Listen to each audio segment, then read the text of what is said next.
Sveiki, brangūs žiūrovai. Švenčių maratonas dar tik nenumaldomai artėja, o jau štai politinių įvykių ir procesų analizė savaitinė su Ainiu Petkumi jau čia, jau jūsų ekranuose.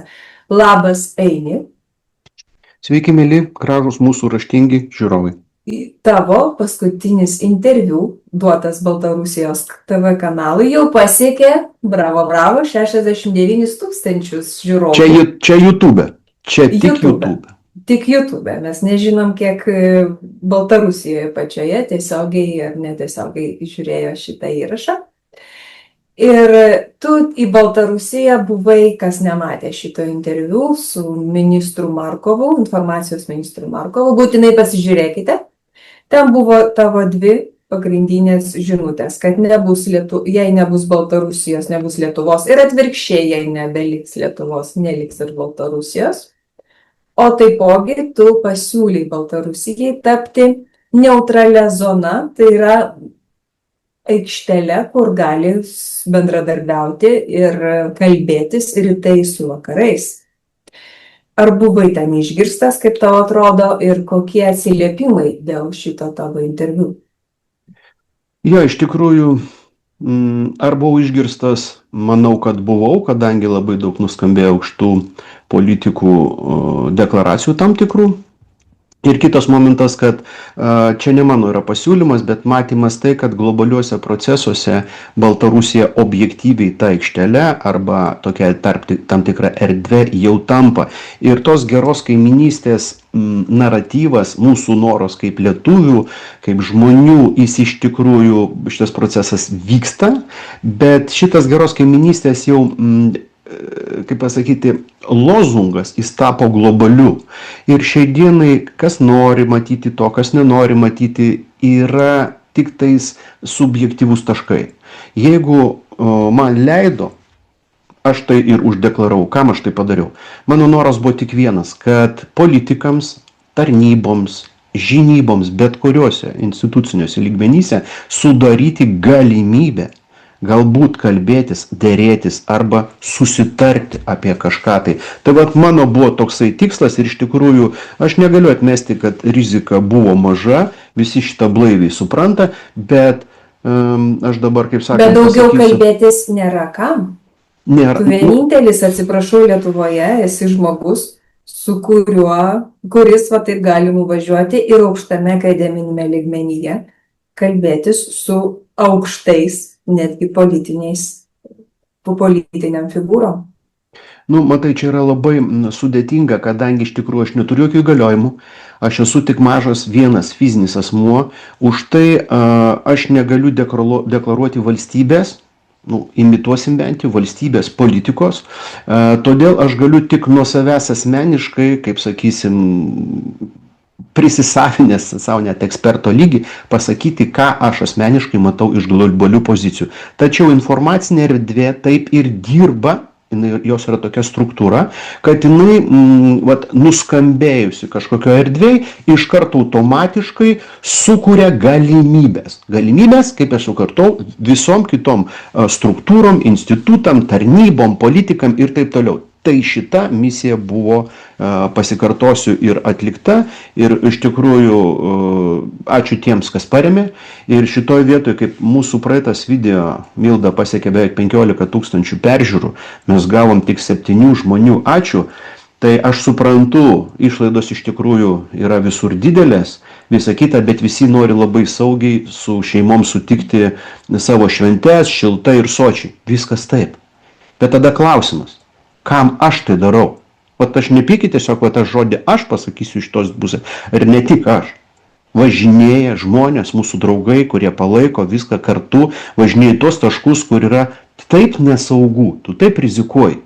Bet tada klausimas, o mes nenusipelnė saugumo ir šilto ačiū? Va čia tiesiog toks paverkšlenimas ir iš kitos pusės parodimas tai, kad aš nei vieno to cento nepasisavinu savo ir savo geroviai. Viskas yra absoliučiai viskas. Atiduodama ir gražinama ir kūrėme tos erdvės, kad mes turėtumėm šansą su kažkuo kalbėtis globaliuose aikštelėse. O tai, ką Milda pasakė, kad kuriama aikštelė ir kur dabar yra konfrontacinės pozicijos, mes dabar ir apžvelgsim, gal savatiškai ir sarkastiškai, bet kaip pavyzdžiui, iš karto Milda tau leidus ir savo leisiu pradėti rodyti apžvalgas. Noriu atkreipti dėmesį štai į šitą straipsnį. Turkija užsimojo grąžinti Rusijai S-400. Kaip žinote, S-400 vienos iš naujausių Rusijos pagamintos, tas vadinamos raketinės gynybos sistemos. Ir štai Trumpas liepia Turkijai grąžinti, atsisakyti pirkti Rusijos ginkluotės vietoj to, kad jisai, jeigu Turkija nepaklus, tai neduos F-35. Jo. Lėktuvų, naikintuvų F-35. Žiūrėkit, visa Lietuvos spauda džiugauja, kaip Putinui nepasisekė. O jeigu mes pasižiūrėsim iš kitos pusės, kad dabar Putinui pačiam gintis nuo Ukrainos dronų, raketų ir viso kito šitų sistemų labai reikia, jis nespėja pasigaminti, ką daro jam Trumpas? Dovana. Jisai spiria pendelį Turkijai ir sako, gražinkite rusams gynybos sistemas. Rusai sako, su mielu noru mes jums neduosim ir netgi šitas sistemas atpirksim. Taigi šitai globaliai politika dirba, gerbėmiai, kai vienas kitam manus manum ranka plauna. Mes grįšim. Bet žiūrėkit, aš gal norėčiau irgi trumpai įsiterpti, kodėl Turkija apskritai pirko tos S-400. Tai rodo, kad Erdoganas smarkiai nepasitikėjo savo NATO partneriais. Nes, kaip žinia, pavyzdžiui, tos pačios patriotai amerikiečių raketos prieš lėktuvinės ir prieš raketinę gynybą, jinai gali nesuveikti tam tikrais atvejais. Jeigu, pavyzdžiui, tą pačią Turkiją puls maža ką, Amerikos raketos, arba Amerikos gamybos raketos. Taip, iš tikrųjų visiškai teisingai mes su tavim arba šitoj laidoj pažiūrėsim laike, arba kitoj grįšim, kodėl tavo šitas pastebėjimas yra ypač aktualus. Taigi tęsime tai, kaip mes neteisingai matom informacinę erdvę. Taigi, kai mes jau minėjom praeitoj laidoj, kad mūsų spaudoje isterija, pavyzdžiui, profesorė apie JAV ir Baltarusijos susitarimą, dvitaškis. Matome vakarų sankcijų sistemos skilinėjimą. Būtent, kodėl mes pradėjom praeitoj laidoj apie tai kalbėti, todėl, kad mes prognozavom, kad 18-19 diena ES neišdrįs atimti Rusijos aktyvų, privatizuoti ir taip toliau, kadangi, nepamirškime, ir Jungtinės Amerikos valstybės, ir Trumpo administracija yra pasakiusi buvo, nelieskite rusiškų aktyvų, tai ir yra. Vakarų sankcijų sistemų skilinėjimas ir skilinėjimas tarp ES ir Jungtinių Amerikos valstybių. Tęsiam šitą Palaukit, aš dar norėčiau irgi pridurti ES aktyvų toje pačioje Rusijoje, priminsiu, yra virš 300 milijardų.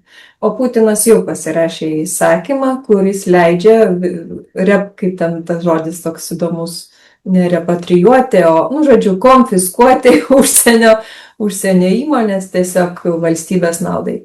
Tai irgi galėjo būti vienas iš faktorių. Taip, šito vietoj Belgija dėl to ir labai bijojo, mes atsimeni, matėm ir rodėm jau tą straipsnį, kad ir su Lietuva toks pat buvo susitarimas saugojantis visų investicijas, tačiau rusai šitą, kaip sakant, nutarimą jau visiškai ir, kaip sakant, anuliavo. Taigi, Zelenskio pareiškimas šiai dienai yra toks, Ukraina ir JAV laikosi skirtingų pozicijų dėl teritorijų atidavimo.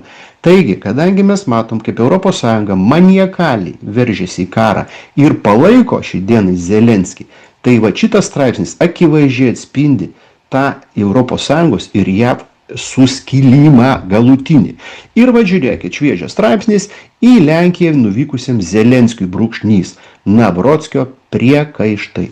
Tai kai mes matom, kai skyla ES ir Jungtinių valstybių interesai, mes matom, kaip tam tikros šalis per jų aukščiausią lygmenį, kaip Navrockį prezidentą, jau duoda deklaracijas apie tai, kad posūkiai yra link skirtingų pusių. O kai mes žinom, kad Lenkija šiai dienai akivaizdžiai konkuruoja su Vengrija dėl dominavimo tam naujajam Intermarium projekte, kurį mes puikiai apipiešėm praeitoj laidoj. Tai vat už tai mes šiai dienai šviežiausiais straipsniais rodom, kaip šitas projektas toliau konstruojasi. Taigi Lenkija jau rodo uodegą Zelenskiui. Tai yra, nusisukinėja nuo karo. Lenkija ir prieš tai rodė, tik tai išrinktas naujas prezidentas, kelis kartus buvo kviestas į Ukrainą, jis nevažiavo, sako Zelenskiui, tu pirmas pas mane, tada jau gal ir aš pas jūs į Ukrainą atvažiuosiu. Ir Zelenskis labai ilgai suko ratus aplinkui, kaip žinia, jo lėktuvai visą laiką, ne jo lėktuvai, iš pradžio atvažiuoja į Lenkiją su traukiniu, kad galėtų išskristi į kitas Europos ar šalis ar į tą pačią Ameriką. Ir vis iki Varšuvos nenuvažiuodavo. Tai va čia jo pirmas vizitas. O kas tenai, koks konfliktas įvyko, gal girdėjote, būtent yra susikirtimas dėl Banderos kulto, kuris šiuo metu ir jau paskutiniais tiksliau metais Ukraina yra smarkiai kultivuojamas, o Volynės žudynės Lenkijoje, kur šimtai tūkstančių Lenkų padėjo baisiu būdu savo galvas, jie buvo žiauriai išskersti žudyti. Tai va šitas istorinis etapas ir kol kas labai smarkiai ideologiškai skiria kaimynės Ukrainą nuo Lenkijos. Žinai, įdomu tai, kad kai karo reikėjo, ta melaginga ideologija fašizmo, nacizmo ir viso kito prieš Rusiją, jos vienijo. Bet kai reikia jos išskirti, ta pati istorinė ideologija paverčiama visiškai kita medalio pusė ir staiga jau šitos šalelės pasidaro nebe draugės ir kaimynės ir seserys, o priešės. Tai vat mes matom, kaip manipuliuojama mūsų pasaulėžiūra, istorinio pasaulėjauta. Taigi. Aš ką dar norėjau pasakyti, Lietuva su Vokietija irgi turi savo skaudulius. Ir tas pats Memelis, atsiprašau, iki šiol Vokietijos vadinamas Memeliu, jį kaip ir laiko, kad tai yra jų kraštas. Ir ką mes čia prisikvietę vokiečių kareivius jausimės labai saugiai, kai jie irgi dantį gviežia. Ne, čia tavo baisiausia rakštis paminėta šį dienai tam vadinamam kaip prezidentai mūsų ar kiti politikai sako, kokią mes darnuvą ir ilgą gerą bendradarbiavimą turim su Vokietija. Jo, nuo kryžiuočių laikų papasakokit mums geras istorinės, kaip žemaičiai visus drugoja, kolega. Jo, kaip žemaičiai dulkino visus tos vokiečius, kurie galėjo tik apsistoti Latvijos ir Estijos teritoriją, bet niekada ne Lietuvos. Va tokia pas mus gera kaiminystė su Vokietija ir kai Hitleris... Jau nekalbant apie AfD partiją Alternative für Deutschland, kuri yra dabar irgi kaip rakštis už vienoje vietoje, tiems patiems liberastams Vokietijoje, kurie labai, AfD partija labai stipriai skinasi į politinį olimpą kelią. Taigi, šį dienai pasikartosim apie tai, pamiršom ką, kad Hitleris pareikalavo ir vienareikšmiškai, vienašališkai, be jokių kovų pasiėmė Klaipėdos kraštą, susidalino, kita chebra. Nesvarbu. Tai šitoje vietoje mums tai grąžino Tarybų sąjunga, jeigu jūs atsimenat, Klaipėdą, tokį puikų kraštą. Ir dabar, kai mes prisikvietę gynybai, kaip Milda sako, draugus istorinius, vokietukus, mes nesuprantam, kam mes reikalingi jiems. Taigi pergalvokit iš naujo tas gerosios kaiminystės tikrosios pasiekmes, kai tu, kaip sakant, eini ir yra, žinai, toks patarlė, geriau su protingu pamesti, negu su kvailiu rasti. Tai mes šį dienai visur vykdome va šitos politikos tikrai veidrodį. Ir, kol Vilnio iš čia naša, tęsiam Litvinski Vilnio, o ne polski, tai dabar būkime, kaip sakant, tęsiam apžvalgą.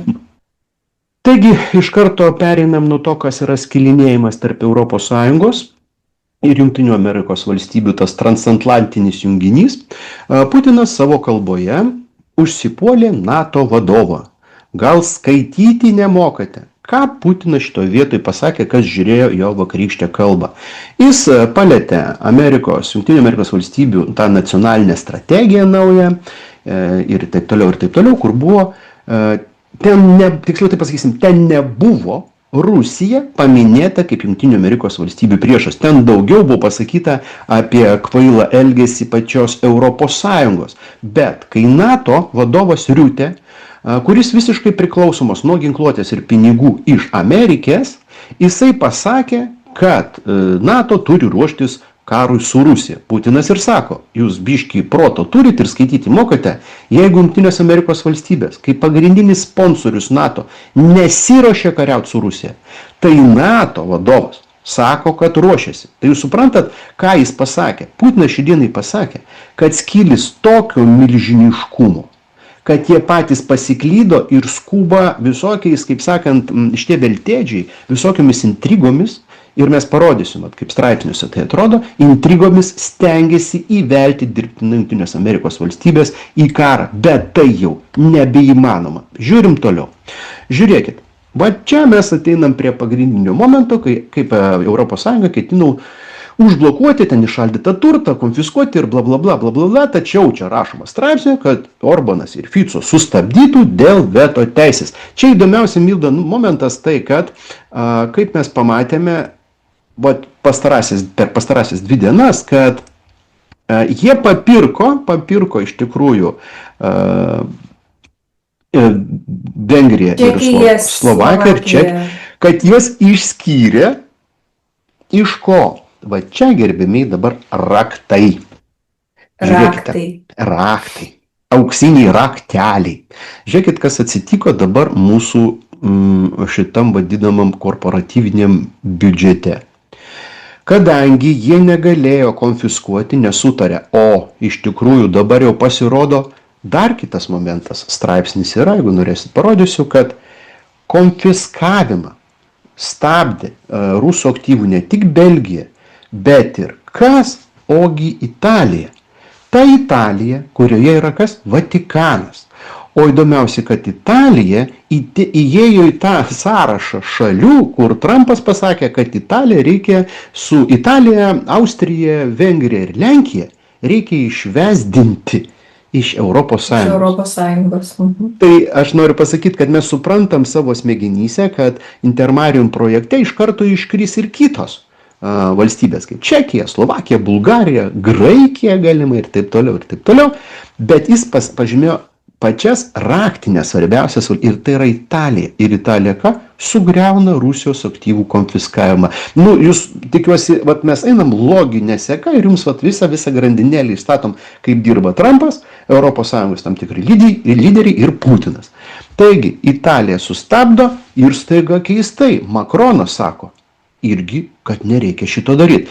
Ir beje, Makronas išvis išreiškė, net panikos straipsnis yra Delfyje, mačiau, kad reikės pradėtis ES kalbėtis su Rusija. Apie ką galima, Milda, kalbėti su teroristinė valstybė? Nes Putinas pasakė, kad absoliučiai ES ne vieta prie dėrybų stalo Ukrainos kare su Rusija. Absoliučiai jie ten neturi ką veikti. Taigi, grįžtam prie įdomybių viso šitos šoblo susirinkimo, kurie bandė ir neatėmė Rusijos aktyvų. Pasipriešino Italija ir Prancūzija. Italija, žinoma, atidirbinėja dabar savo pliuškės Trumpui ir Putinui, kadangi jie turi pakliūti ir jie turi priimti į projektą Intermarium, ko nebuvo numatyta. Kas svarbiausia. Jeigu Austrija, Vengrija tai jau buvo tenais, visą laiką konstrukte, tai Italijos nebuvo. Jie todėl išsigrauždinėja savo šitą teisę. Stovi ant 2 kojyčių ir, kaip sakant, už cukriuką tarnauja. Ir šitoj vietoj gavosi toks momentas, kad reikėjo ES paskelbti kitą pergalę, tai yra pasiskolinti kiek 90 milijardų eurų 2 metam tiesiog, kad Ukrainai uždengti visos tos, už tos skylės ir ten visą kitą. Taigi, Ursula ir ten Mercas bėgiojo ir jau skelbė pergalę, kad jie 90 milijardų su visom šitoms ES bobikais skolinasi iš kažko tai tam, kad atiduoti Ukrainai. Bet tam, kad veto teisė nebūtų pažeista ir nesubirėtų ES, Čekija, Vengrija ir Slovakija balsavo už tai, kad skolintis, bet šitos 3 valstybės buvo išimtinai išskirtos. Dabar aš noriu tik tais vieną paklausti. Jeigu mes matom, kad Vengrija, Slovakija ir Čekija nesiskolins, tai yra savo valstybės apsaugojo, ar nėra jau tai ES suskilimas, kad kažkas gauna prezumpcijas taip, mes pasirodo matom kaip gradaciją, kaip jau mus išskaldė, bet mes dar šito nenorime pripažinti. Ir žiūrėk, kaip pasikeitė kokia amplitudė nuo to, kad mes Vengrija, Slovakija, jiems veto teisę atimsim, baigėsi tuo, kad savotiškai apdovanojo Vengrija, Čekija, Slovakija, leisdami nesiskolinti, o kaip Putinas savo preskonferenciją ir pasakė, Europos Sąjunga dabar skolinasi tuos pinigus ir visa tai atguls į jų biudžetus tiesiogiai, tai yra vis tiek skolinsis už palūkanų, nors Ukrainai perskolins be palūkanų. Понимаете, я думаю, что ведь те, кто говорит о войне с Россией, тоже понимают. Ну что, мы собираемся нападать на Европу, что ли? Что это за чушь? Значит, делается это, исходя из внутриполитических соображений. Делается это для того, чтобы создать образ врага. Вот там создают образ врага, в данном случае из России. Для того, чтобы прикрыть ошибки, которые системно совершались многими западными правительствами на протяжении ряда лет. Ir būtent todėl Rusija yra piešiama kaip didžiausia agresorė, priešas numeris 1, kuris 100% puls anksčiau ar vėliau Europos Sąjungą, NATO šalis. Ir čia tas agresija iš Rusijos yra dirbtinai vykdoma, vardan to, kad dar kažkaip Europos Sąjunga ekonomiškai galėtų kvėpuoti ir skolintis pinigus. Žinai, tu palėtei iš tikrųjų principinę skaudžiausią temą, kodėl šitas Europos mitingas klaunų buvo globalus. Reikia suprasti, kad skolintis jau nieks nebegali.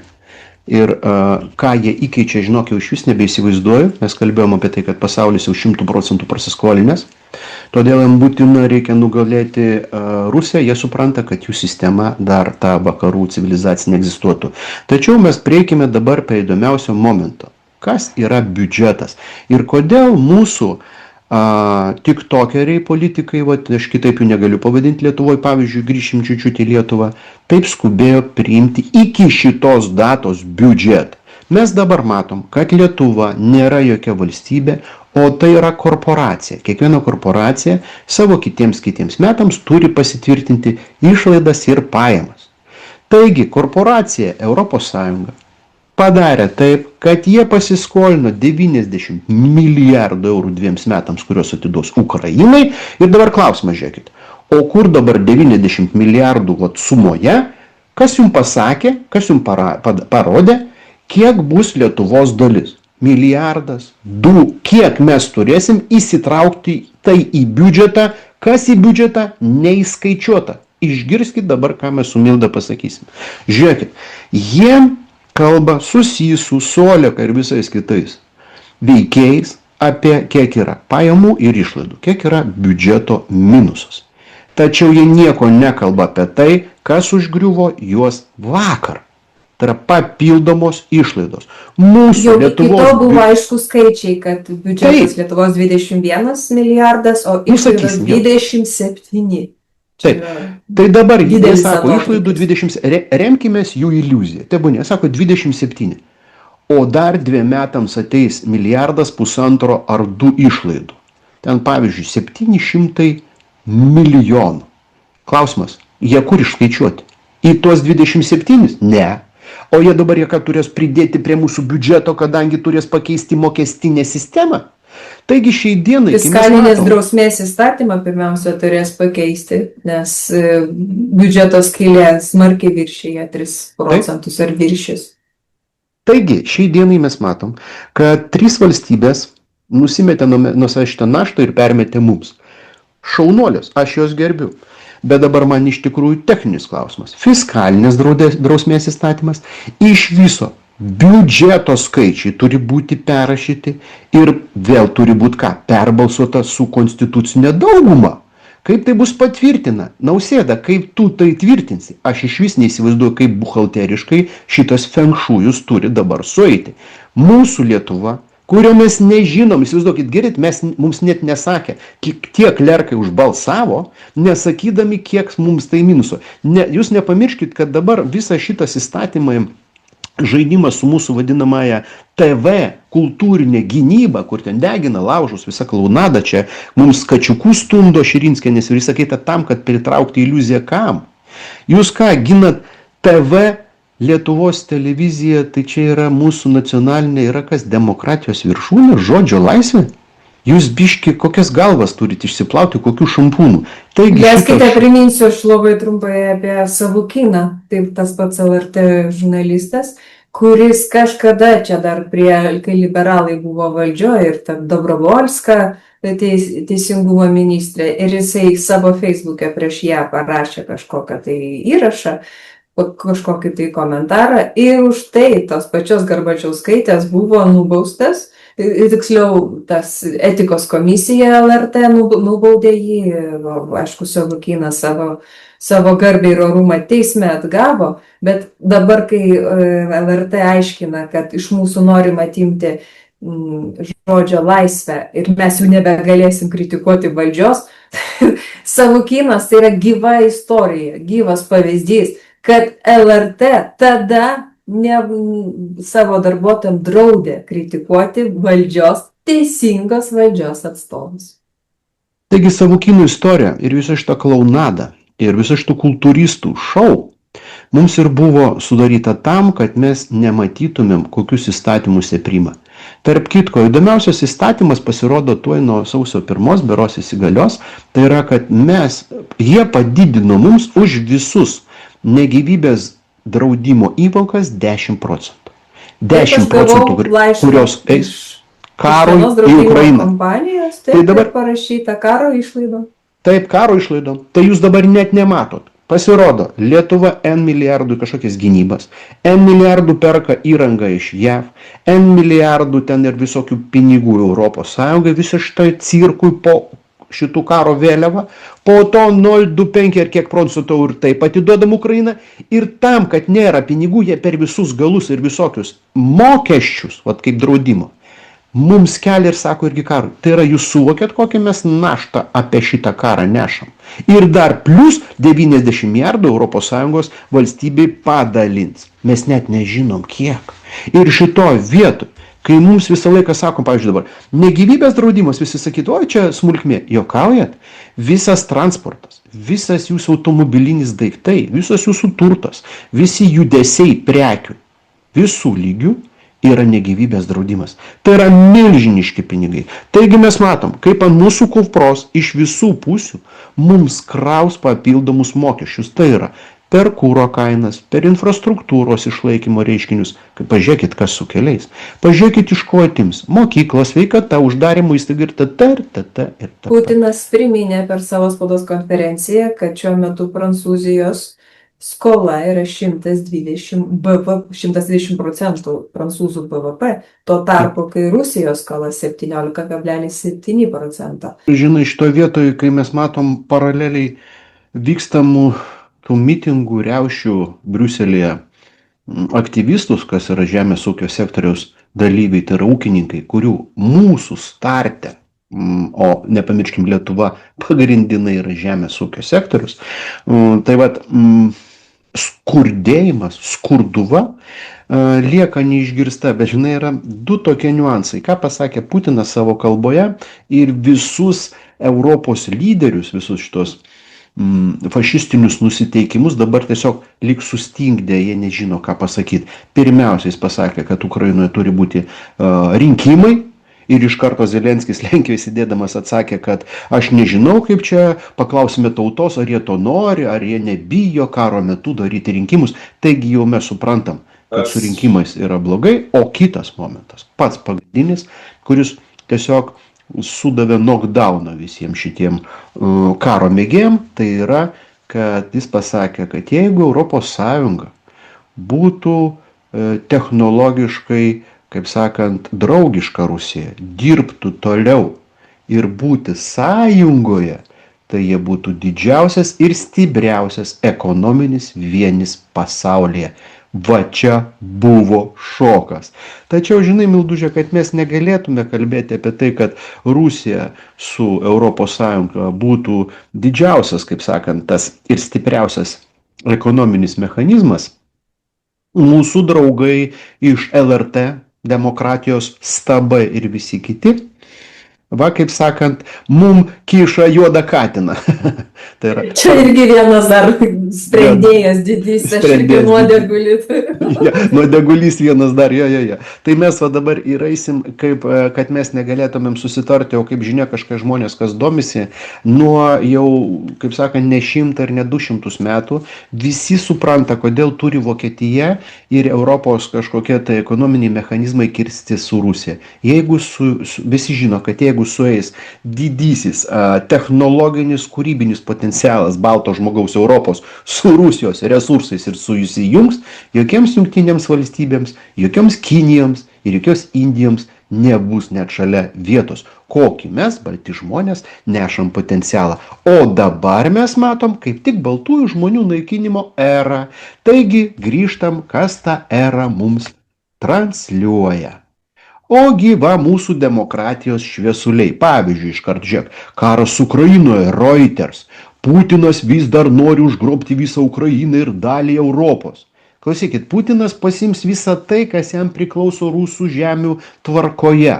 O prie ko čia dalis Europos? Taigi vat, visą laiką mums skiedžia ir kiša visą šitą, kaip tu sakei gerai, apie tos 90 milijardų dabar naratyvą. Iki galo, gerbiamas Aini, ten parašyta, kad nors savo kalboje Putinas, jisai sakė, aš nesiruošiu pulti Europos, čia yra nesąmonė, čia yra briedas. O šitas straipsnis pasiremia tais vadinamais anoniminiais šaltiniais ir žinai iš kur? Ogi iš Jungtinių valstijų žvalgybos. Supranti, nepriklausomi iš. Tai žodžiu, Trumpas ir jo visa ta doktrina saugumo, kuri manęs išėjo ir kur Rusija nepaminėta nei kaip priešas, nei kaip kažkokia agresija kelianti valstybė, tai padarė, nežinodamas, kad jo saugumo, žodžiu, tarnybos pasirodo mato Rusiją ir priešą ir agresiją ir kad tikrai jinai planuoja užgrobti dalį Europos. Vat, žinai, tu labai aiškiai dabar pasakei, kas yra vadinama skilinėjimas ir rimtų Jungtinių Amerikos valstybių, kokia tai milžiniška konfrontacija. Tai vat, mes einam iš Europos pusės, toliau žiūrim toliau straipsnį. Žiūrėk, aš atsiprašau, kiekgi privalau įsiterpti, nes mes ir stebim tą laisvą vadinamą žodį jo kokybę. Tai kai žiniasklaidos kanalams leidžiama cituoti ir kurti naratyvus pasiremiant nežinomais šaltiniais. Ir mes galim bet kokias istorijas kurti ir tai tom istorijom vadovaujantis mūsų valstybės, mūsų kraštus, mūsų sąjungas tiesiog velti į tiesioginį karą ir konfrontaciją su Rusija.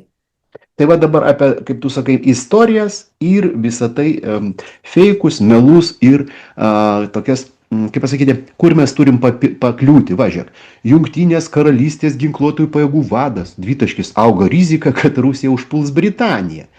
Kam šitas kėdalinė? O tam, kad reikia va, tas visas melagienas toliau konstruoti ir kurti va, tokius, va, žiūrėkit, irgi straipsnius. The Telegraph. Rusija įtariama bandymu užgrobti Europos keleivinį laivą. Pasirodo, rusai norėjo užgrobti keleivinį laivą. Ir kai mes dabar girdime, ką va, tu, Milda, komentuoji ir ką šneka va, čia Jungtinių karalysčių ir visi kiti generolai ir Riutė. Rusų specialiosios tarnybos prieš savaitės 2 tikriausiai buvo pranešusios oficialiai, kad jie turi duomenų, kad persirengėliai rusakalbiai iš Ukrainos ukrainiečiai gali užgrobti kažkokius tai ES ar kitų valstybių laivus ir parodys, kad tai yra rusai užgrobę.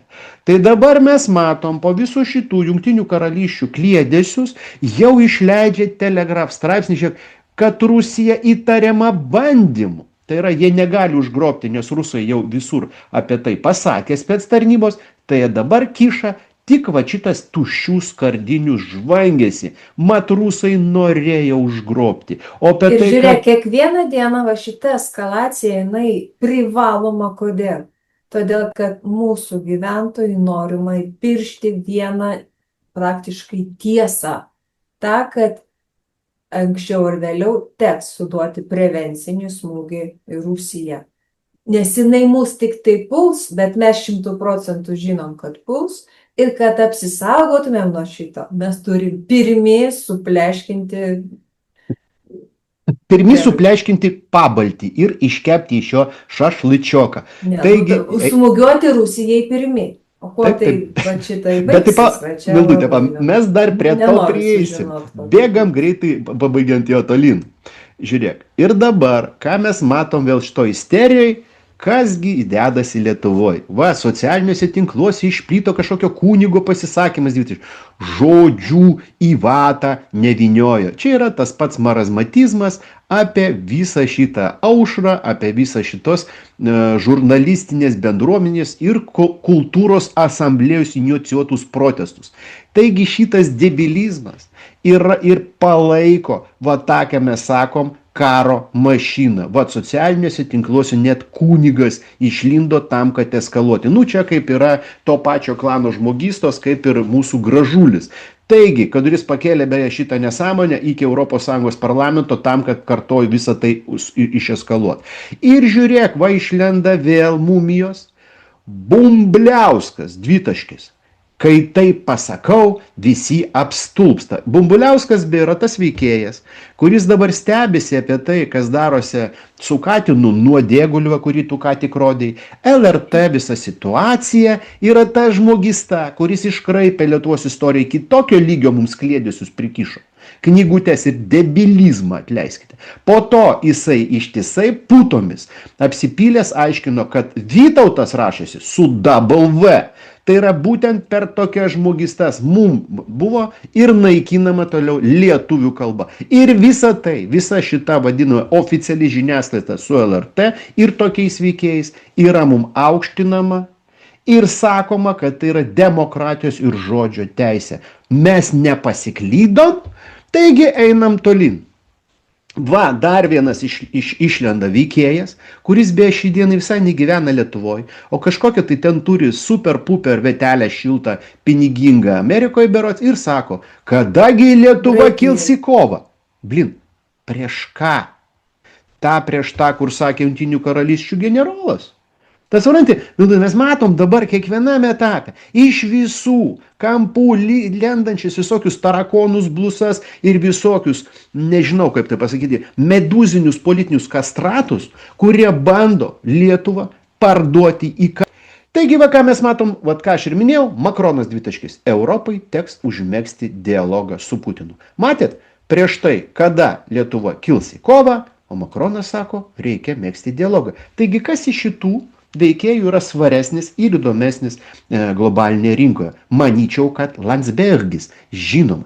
Ir einant į tai, mes turime atkreipti štai staiga į šitą straipsnį, kur didžiajame valstybės pasitarime kalbėjo Lukašenka ir pasakė, kad Orešnikas yra Baltarusija ir atstatytos branduolinės Baltarusijos pajėgos. Žinoma, rusai tai pastatė, bet tai jau veikia. Bet kas įdomiausia, žiūrėkit, mes turime matyti straipsnio įdomybės, kad nuo Baltarusijos iki Kijevo Orešnikas atskris per 51 sekundę. Va. Iki Vilniaus, kiek žinau, daugiau negu 1 minutė. Taip, Lvovas per 2 minutės 24 sekundės. Taip. Ir va čia yra paminėta, o va, remiantis jų duomenimis, greičiausiai Orešnik pasieks Vilnių per 1 minutę ir 4 sekundės. Noriu tik vieną dėmesio atkreipti visų Landsbergių ar kitokių kubilių kosminių, kaip sakant, generatorių minčių. A jūs, būdami bet kur, spėsite dabėgti iki auksinio savo tuliko ir jį apsaugoti savo didžiulę, kaip sakant, sėdinę? Manau, kad ne. Taigi, tęsiant apie šį dieną tą patį Rusiją ir Baltarusiją, atsiranda, žiūrėkit, straipsnis. Lietuvos laukia spaudimas. Ar amerikiečiai gali atplėšti Lukašenką nuo Kremliaus? Kodėl aš šitoj vietoje akcentuoju pabaigoje šitą straipsnį? Žiūrėkite, kai mes su Milda parodėm, kokios perturbacijos vyksta ES ir kaip akivaizdžiai konstruojama Intermarim projektas, amerikiečiai konkuruoti pradėjo su Kinija dėl Baltarusijos, dėl tos darybinės aikštelės ir jie ir sako, ar sugebės Amerika atplėšti Baltarusiją. Tai yra tiek aktualu, kad šiandien už tai nuimamas ne vienos sankcijos nuo Baltarusijos tam, kad ją prisitraukti prie savęs. Būtent tą darybinę aikštelę prisitraukti prie savo kontrolės. Norėčiau atkreipti dėmesį. Dabar taip, ką pasakė mūsų Lukašenka, žiūrovų ryšium su Lukašenka, šituo per tą susirinkimą. Labai svarbus punktas. Jisai tiesiog pranešė, kad prieš kelias dienas buvo bandyta pasikėsinti jo gyvybę ir 3 jo apsauginiai, vienas iš jų sunkiai sužeistas, kiti 2 lengvai, visi išgyveno, bet jau mes matom plėšimąsi dėl Lukašenkos. Jisai dar vis sėdė ant tų 2 kėdžių, bet kažkam jau netgi, kadangi laiko ir Europai, ir visiems tiem liberastams nebeliko, jiems jau Lukašenka netinka sėdintis, juos reikia patraukti, kad tuo labiau, kad Lukašenka ir su Trumpu, jau ir su Kinija tarsi bendradarbiauja, ne? Ir reikia kito žmogaus. Taip, ir žinai, kaip įdomi kažkodėl sutapimas. Lukašenkai nuimami daug ten sankcijų, trąšos, kurios reikalingos be Jungtinės Amerikos valstybėms labai, nes žemės ūkis, žiūrėk, nori gauti tas trąšas, pigias, kad konkuruoti su kuo? Su ES ir Kinija, jiem reikia baltarusiškų trąšų, duoda pinigėlis, visi džiaugiasi, ES mitinguoja, aš ne veltui pasakiau apie tos žvėriškus mitingus žemės ūkio sektoriaus Briuselėje. O šitos gesina, karvytėms visokios nesąmonės, visi gaišta, gyvulėlius mažina, sektorių naikina. Taigi Amerika su Baltarusija, su trąšom kels žemės ūkį, ES griaus. Putinas kartoj sako, bendradarbiaukim, mes galim dar viską išsaugoti. Dar dabar.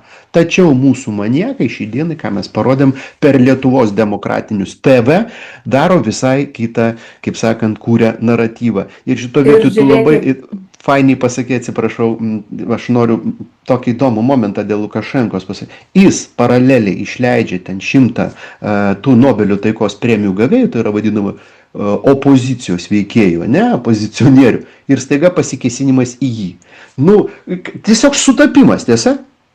100 laisvų tarakonų ir jie gal pretenduoja į jo vietą.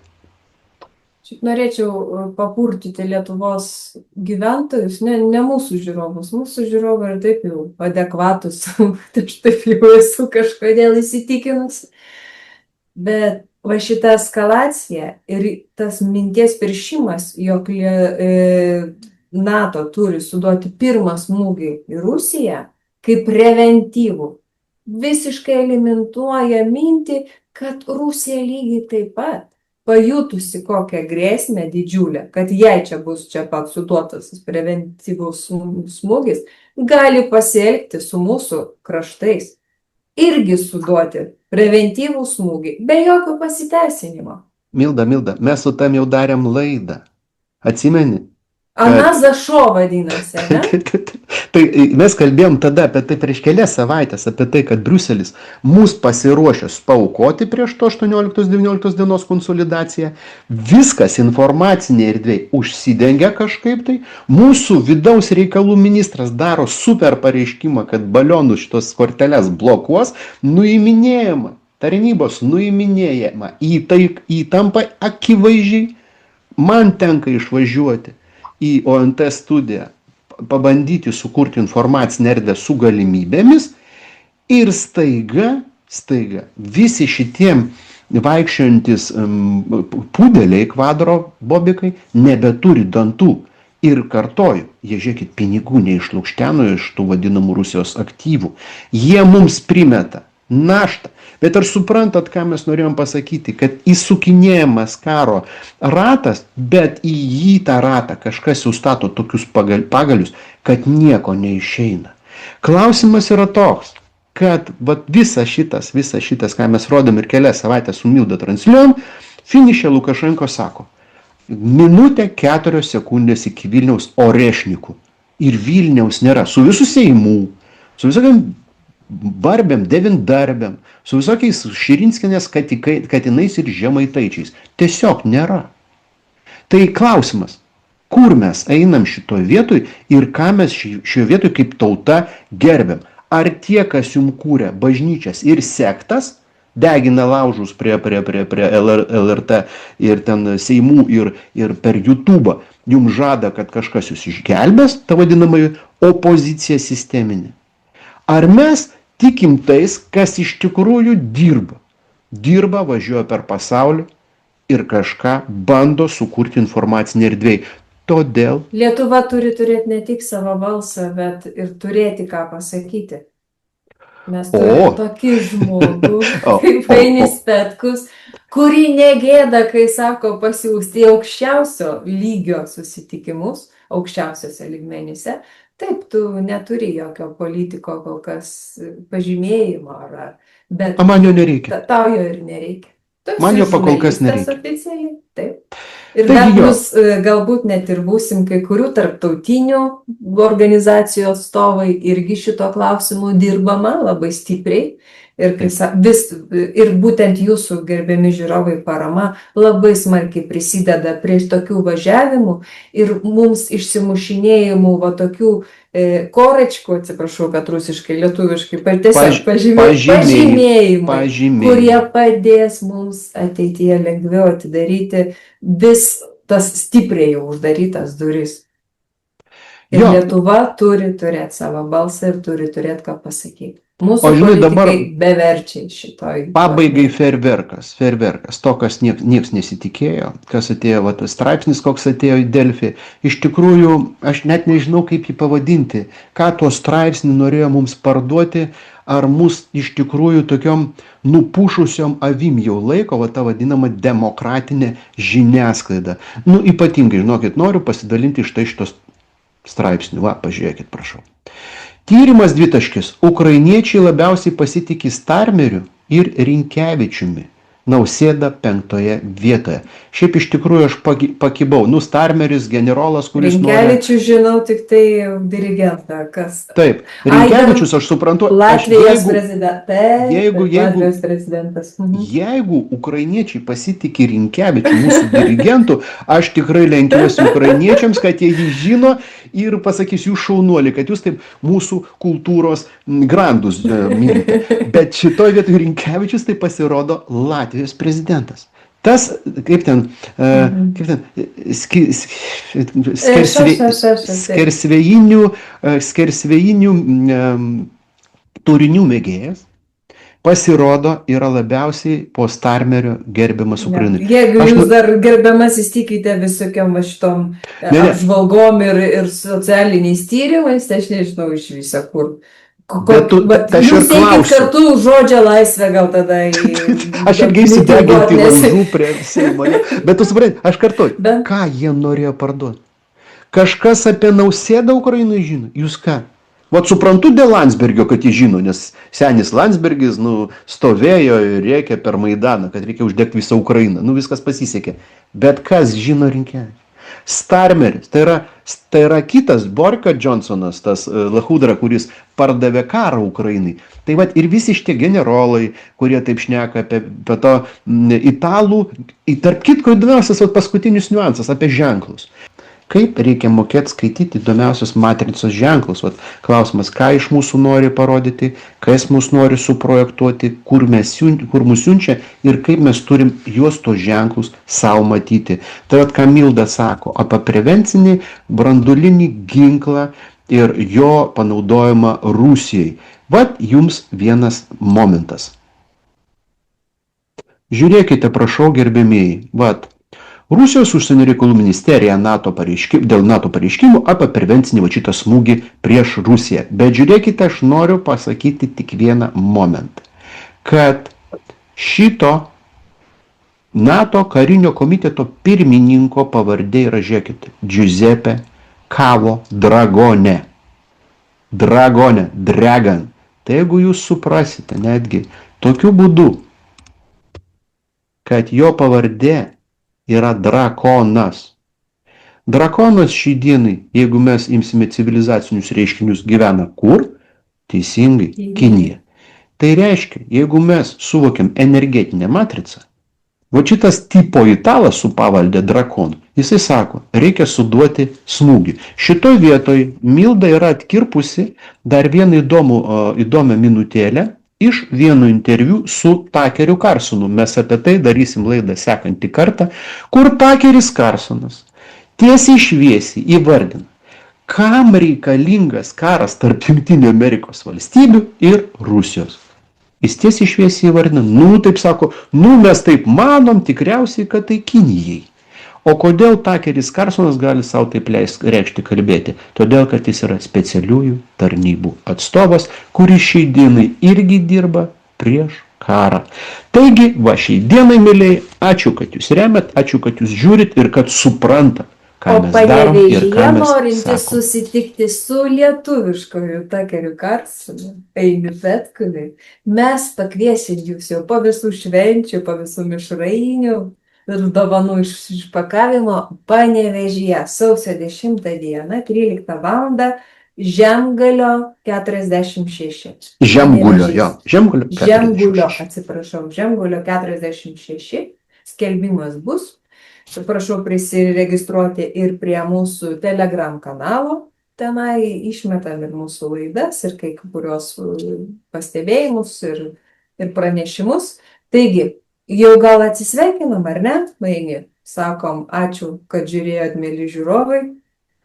Linkim jums šiltų, jaukių kūčių, kalėdų, naujų metų. Gal dar susitiksim, nežinom, mūsų keliai nežinomi. Gal dar koks nors Maidanas nusimato, gal į patį Briuselį nuvažiuosim tenai pavaikyti šitų traktoristų. Ūkininkų. Aš traktoristus vaikysiu, tu galėsi ūkininkai. Teisingai. Mergos nebijo traktoristų. Gerai, tai ačiū. Tai šitą gerą nuotaiką, iš tikrųjų tikrai ačiū, kas žiūrėjo, ačiū, kas paremė ir ačiū, kas mus mylit. Viso labo, gero savaitgalio. Iki.